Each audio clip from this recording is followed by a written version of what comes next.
Assalamualaikum warahmatullahi wabarakatuh. Perkenalkan, saya Rina Agustin, NIM 2309982, kelas B. Di sini saya akan menjelaskan materi tentang gravitasi.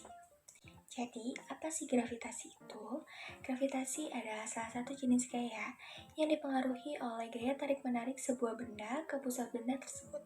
Sehingga, gaya gravitasi bumi adalah gaya tarik-menarik sebuah benda menuju ke pusat bumi. Lalu orang pertama yang mempelajari gravitasi bumi adalah Isaac Newton. Pernyataan Newton terkait gravitasi bumi itu disebut dengan hukum gravitasi Newton. Hukum gravitasi Newton berbunyi, gaya tarik antar dua massa yang berjarak r berbanding lurus dengan kedua massa dan berbanding terbalik dengan jarak kuadrat kedua benda tersebut. Dua benda yang terpisah pada jarak tertentu, maka kedua benda akan mengalami gaya tarik-menarik. Berikut adalah persamaan atau rumusnya, yaitu F sama dengan G kali M1 M2 per R kuadrat, di mana F adalah gaya gravitasi bumi, G adalah konstanta gravitasi universal, yaitu 6,67 10 pangkat min 11 Newton meter kuadrat per kilogram kuadrat, dan M adalah massa benda dengan satuan kilogram. Oke, kita lanjut ke pembahasan selanjutnya, yaitu tentang medan gravitasi. Medan gravitasi adalah daerah di sekitar benda tertentu yang masih dipengaruhi gaya gravitasi.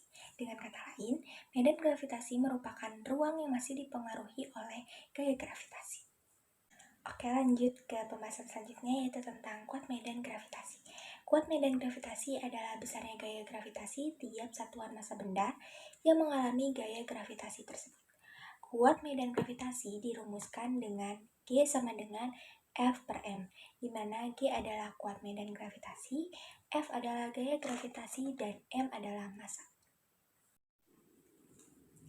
Setelah berbagai penemuan mengenai gravitasi yang ditemukan oleh Isaac Newton, seorang ahli astronomi dan matematika yang berasal dari Jerman, yaitu Johannes Kepler, berhasil menemukan 3 hukum mengenai pergerakan planet dalam sistem tata surya, di mana hukum-hukum tersebut disebut dengan hukum Kepler.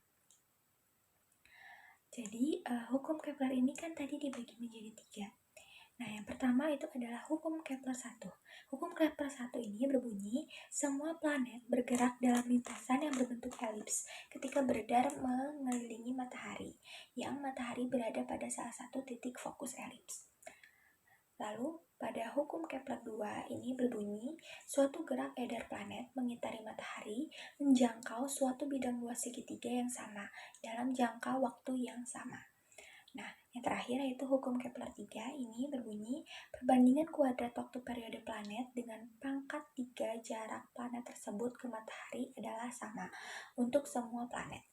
Dari hukum ini dirumuskan persamaan T1 pangkat 2 per T2 pangkat 2 sama dengan R1 pangkat 3 per R2 pangkat 3. Nah, lalu beralih ke pembahasan selanjutnya, yaitu tentang gaya konservatif dan gaya non-konservatif. Jadi, gaya konservatif adalah gaya yang dilakukan pada sistem dengan ciri-ciri sebagai berikut. Yang pertama adalah usaha yang dilakukan gaya konservatif pada partikel bergerak bergantung pada lintasannya, yaitu titik awal dan titik akhir partikel. Yang kedua adalah usaha partikel bergerak akan bernilai 0 jika titik awal dan titik akhir partikel sama. Gaya non-konservatif. Gaya non-konservatif adalah gaya yang dilakukan pada sistem dengan ciri-ciri sebagai berikut. Yang pertama adalah usaha yang dilakukan gaya non-konservatif pada partikel bergerak bergantung pada lintasannya, yaitu kerumitan lintasannya. Yang kedua adalah usaha partikel bergerak akan bernilai tidak 0 walau titik awal dan titik akhir partikel sama. Sekian dari saya, kurang lebihnya mohon maaf. Wassalamualaikum warahmatullahi wabarakatuh.